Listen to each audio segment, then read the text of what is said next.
Operación: un gobierno sin Unidas Podemos. Lo que se ven como errores y nadie entiende, en realidad es una operación calculada para subordinar a Unidas Podemos y tener las manos libres para pactar con Ciudadanos. En este vídeo te explicamos cada paso de esta operación.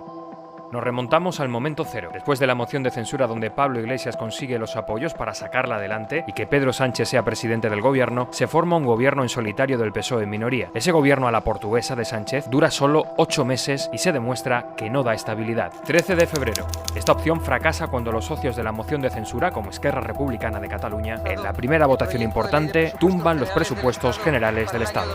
Presidente, llegó el momento de las elecciones.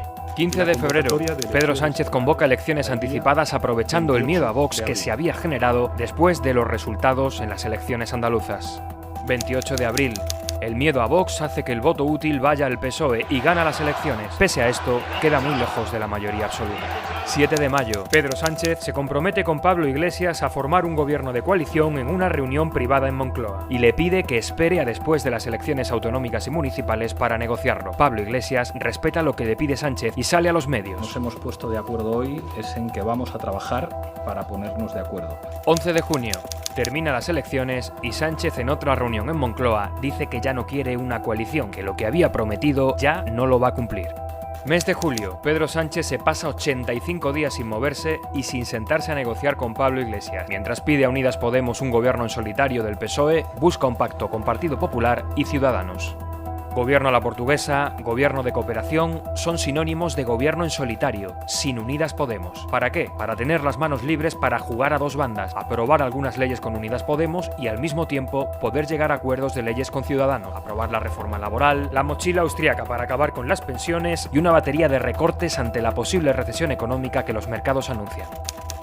Diputados del PSOE envían una carta a los diputados del PP pidiéndoles un acuerdo para hacer a Pedro Sánchez presidente, devolviéndoles el favor del 2016 cuando el PSOE hizo presidente con sus votos a Rajoy. 18 de julio.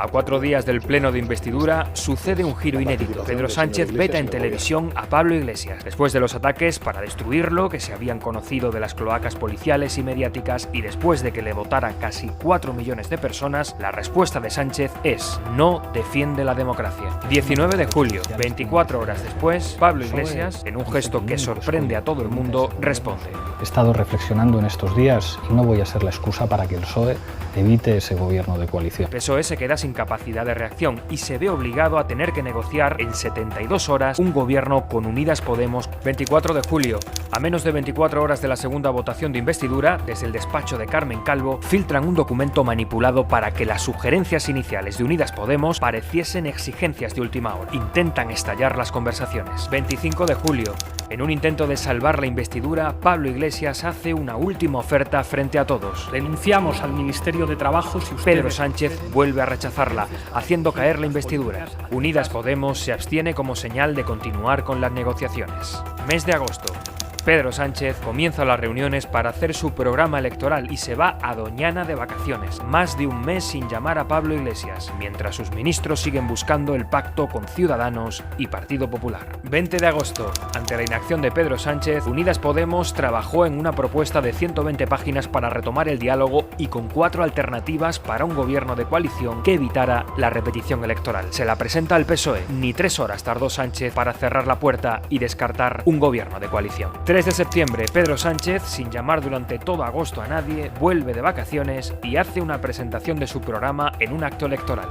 5 de septiembre, los equipos negociadores se reúnen. El PSOE sigue sin querer volver a las negociaciones de julio y cada vez se hace más evidente que está preparado para elecciones. 11 de septiembre, se acaba el tiempo. Pablo Iglesias vuelve a ceder y pide a Pedro Sánchez que se reúnan para llegar a un acuerdo. Le propongo que sobre la base de esas dos propuestas nos sentemos a negociar. Le vuelvo a tender la mano, señor Sánchez. Sánchez le dice que no y minutos más tarde pide a Rivera que se reúnan ellos dos. Le agradezco que por primera vez me escuche. Y fíjese, le digo una cosa, señor Rivera, a ver si un día podemos hablar usted y yo.